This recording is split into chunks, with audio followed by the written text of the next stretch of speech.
နှစ်ပေါင်းများစွာကျင့်သုံးခဲ့တဲ့ဘာသာစကားတစ်မျိုးရဲ့လွှမ်းမိုးချုပ်ကိုင်မှုကတခြားသောလူမျိုးစုကလေးတွေရဲ့သင်ယူမှုကိုဘယ်လိုပဲပုံထိခိုက်စေခဲ့ပါသလဲ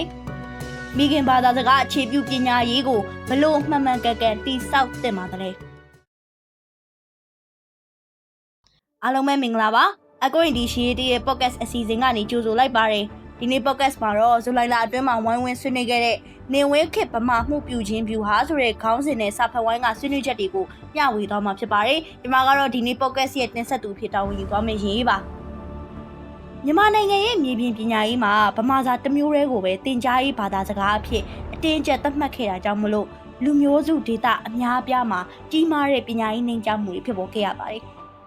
ကလေးတယောက်ကမိခင်ဘာသာစကားမဟုတ်တဲ့အိမ်မှာတစ်ခါမှမပြောဘူးတဲ့ဘာသာစကားနဲ့ကျောင်းမှာစာသင်ရတဲ့အခါမှာဘလို့အရာတွေဖြစ်လာနိုင်ပါသလဲပထမဆုံးတစ်ခုကတော့သင်ခန်းစာကိုနားမလည်ပဲနဲ့အလွတ်ကျက်ခိုင်းတဲ့အတွက်စာသင်ကြားရေးမှာစိတ်ပါဝင်စားမှုလျော့နေလာပြီးတော့ကျောင်းထွက်နှုန်းမြင့်မားသွားရတာပါဘာသာစကားတစ်ခုပျောက်ကွယ်သွားတာကစက်တော်ရေးစနစ်တစ်ခုတွေပျောက်ဆုံးသွားတာတွေမကဘဲနဲ့လူမှုအတိုင်းဝိုင်းရဲ့လောကအမြင်နဲ့ဒီတန်တရာအသိပညာစနစ်တစ်ခုလုံးပျောက်ကွယ်သွားတာပါဒါအပြင်မိဘတွေအနေနဲ့လည်းပဲမိမိတို့ရဲ့စာပေနဲ့ယဉ်ကျေးမှုမပျောက်ပြတ်ရအောင်ပြင်ပကျောင်းတွေနွေရာသီသင်တန်းတွေကိုတီးတန့်ပို့ဆောင်ရတာကြောင့်မလို့ငွေကြေးကုန်ကျစရိတ်တက်လာပြီးတော့ခလေးတွေအတွက်လည်းအနားယူချိန်တွေပျောက်ဆုံးခဲ့ပါတယ်ဒါဆိုရင် Federal Democracy စီသွားတဲ့အခါမှာမိခင်ဘာသာစကားအခြေပြုပညာရေးကိုကျင့်သုံးမှုအားလုံးကလက်ခံထားကြပေမဲ့လည်းပဲဘာသာစကားမူဝါဒရေးဆွဲတဲ့အခါမှာဒေတာရင်းမတူကွဲပြားမှုတွေကိုမဖြစ်မနေသတိပြုဖို့လည်းလိုအပ်ပါသေးတယ်။ဥပမာအဖြစ်ဂျိမ်းဖောဒေတာမှာဆိုရင်ဂျိမ်းဖောဘာသာစကားပြင်ဇိုင်ဝါလီဆူရဝမ်စတဲ့ဘာသာစကားကွဲပြားမှုတွေအများကြီးရှိနေရပါရှမ်းပြည်နယ်မှာဆိုရင်လည်းပဲရှမ်းစာရေးထုံးများစွာနဲ့မတူညီတဲ့လူမျိုးစုစာပေတွေရှိတယ်လို့မျိုးပဲရခိုင်နဲ့မွန်ဒေတာတွေမှာလည်းပဲဒေတာအလိုက်လေတံကွဲပြားမှုနဲ့စာရေးထုံးစံနှုန်းတွေတိကျသည်ရှိနေကြပါတယ်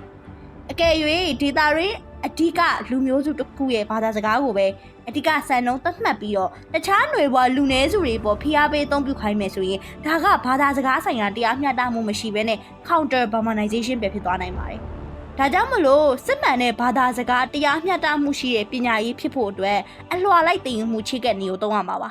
။ပထမဆုံးအနေနဲ့မူလာတဲ့အဆင့်မှာခလေးရဲ့မိခင်ဘာသာစကားနဲ့အဓိကအခြေခံစာရေးစာဖတ်အတွေးခေါ်တွေကိုစတင်သင်ကြားရမှာပါ။အဲ့ဒီနောက်မှာတော့မူလာတဲ့လွန်လာတဲ့အခါမှာဒေတာရင်းဘုံသုံးဘာသာစကားမဟုတ်ပြည်ထောင်စုဘုံသုံးဘာသာစကားကိုစနစ်တကျကူးပြောင်းသင်ယူစေရမှာပါနောက်ဆုံးအနေနဲ့ကတော့အင်္ဂလိပ်စာနဲ့နည်းပညာသုံးကမ္ဘာသုံးဘာသာစကားတွေကို21ရာစုကျွမ်းကျင်မှုဖြစ်သင်ယူခွင့်ရရှိရမှာဖြစ်ပါတယ်ဒါအပြင်ဘာသာစကားဆိုင်ရာလွတ်လပ်မှုနဲ့ဘာသာစကားဖွံ့ဖြိုးမှုခွင့်ရနိုင်မှုအတွက်မြေပြင်သင်ကြားရေးမှာသာမကဘဲနဲ့ digital စနစ်မှာပါလူမျိုးစုဘာသာစကားတွေကိုသုံးစွဲနိုင်အောင်လှုပ်ဆောင်နိုင်တဲ့ဒီပံ့ပိုးပေးရမှာလည်းဖြစ်ပါတယ် digital ရပိုင်ခွင့်ခွင့်ရေးတွေနဲ့ကန့်သတ်ထားမှုတွေကိုပယ်ဖျက်ရမှာပါ